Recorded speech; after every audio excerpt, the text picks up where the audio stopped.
years. But people like Ennis people like Ennis prayed for me to die. They prayed for me in my downfall. Why? Because then they can be great. I'm sorry. It's not over yet.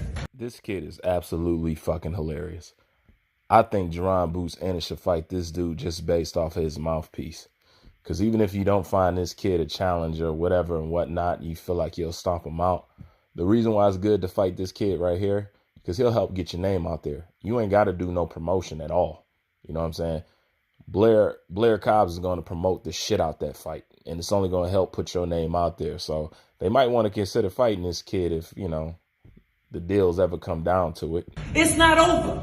Blair is still here, still young, still ready.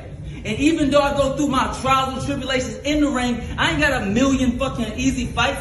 I ain't built up with 20 easy fights and just easy, quick knockouts to get me cool and collected inside the ring. No, I'm learning right on the struggle. I'm learning against the wall, fighting other undefeated fighters. We can't say that about Ennis. Well, he does kind of raise a valid point right there. Jerron Boots, I believe, is 24. What I think, how many fights he got? 28 fights with 26 knockouts, if I'm not mistaken. Blair Cobbs is like 31 with like 16 fights. So a lot of people say that's why he running his mouth 100 miles an hour. You know, he's behind the needle, and which is fair enough. But what he said about Boots, he right. Technically, he's right. Your step-up fight, or at least a recognizable name of something, that should happen around your 15, 16, 17, 18 fight or something like that. He's almost 30 fights in, and he doesn't have anything really significant. And his next few fights need to work on that. You know what I'm saying? But, you know, he still got some holes in his game. You know what I'm saying? No doubt. But what he's saying is he's getting a lot of praise for knocking out people that nobody knows. That's basically what he's saying. And he's saying he's been learning on the job, even though he's been fucking up in the ring and getting dropped. He's been doing that against better competition than Jerron Boots Ennis. That's basically what he's saying.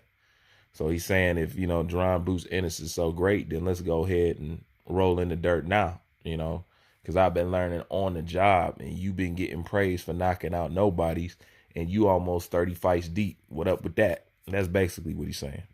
Yet. And when we make it real uncomfortable, guess what? We not in Philly no more. We in Vegas. Let's get it. MGM Grand. Right here. Let's get it. Let's see if he's real. Let's see if he can take the great one. Because there's a difference between being good and being great. People get this shit misunderstood. You ain't great until you face opposition. You ain't great until you face opposition. You ain't shit until you face opposition. Which is why I always say I want to see my favorite fighters tested, because I want to see how good they really are. I want to see them hurt. I want to see them panic. I want to see them in a dire situation. I want to see what comes out of them. I constantly say that, but that's something that you will never hear from a fanboy's mouth. I've been knocked down. I got back up to win. Not only win, but knock this motherfucker out. Can we say that about Ennis? Can we say that about Ortiz? Can we say that about any of these young fighters that's just taking easy fights? I want to protect my O. Fuck your O. Shit, that's what a lot of boxing fans been saying. Fuck your O. I just want to see you fight. You know, but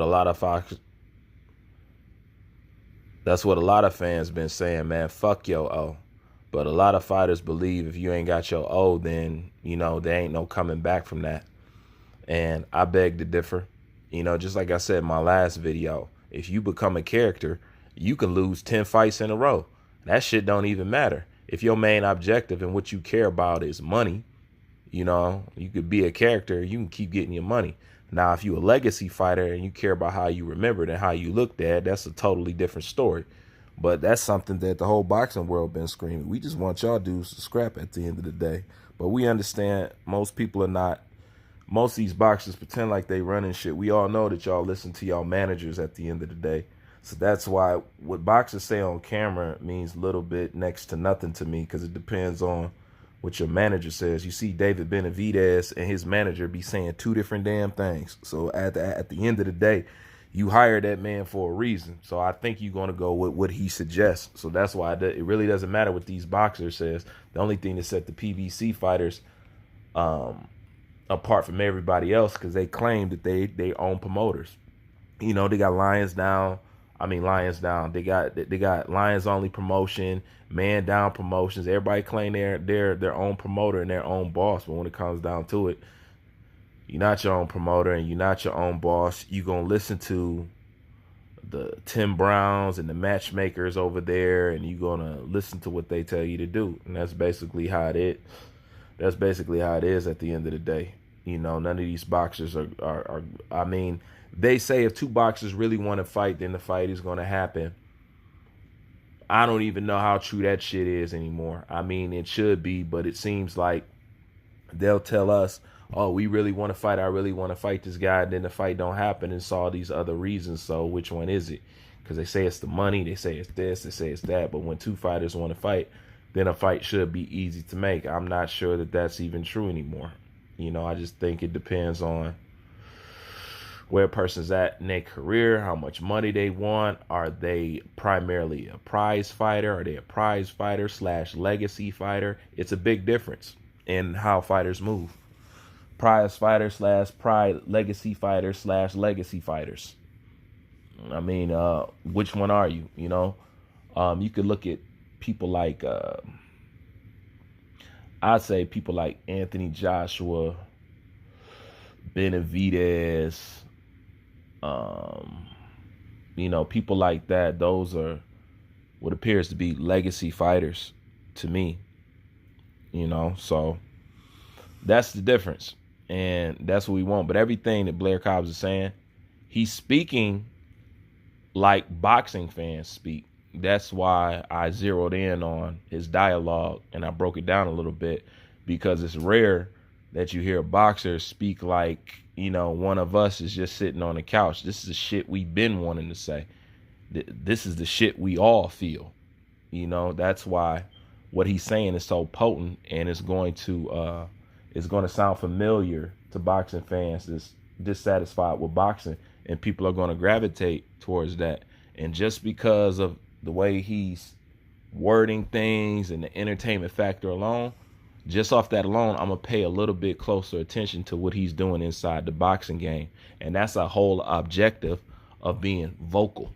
You know, that's why I still press very hard on, you got to be vocal. You got to give us something. You got to show us something about your life. You got to show us some character. You got to give us a little drama, give us a little spice, give us a little this. You know, this shit's part theater. Like, don't get it twisted. But anyway, that's my thoughts on this interesting cat right here. Like I said, if he can box as good as he talk, this kid gonna be all right at the end of the day. But that's my thoughts. I'm out.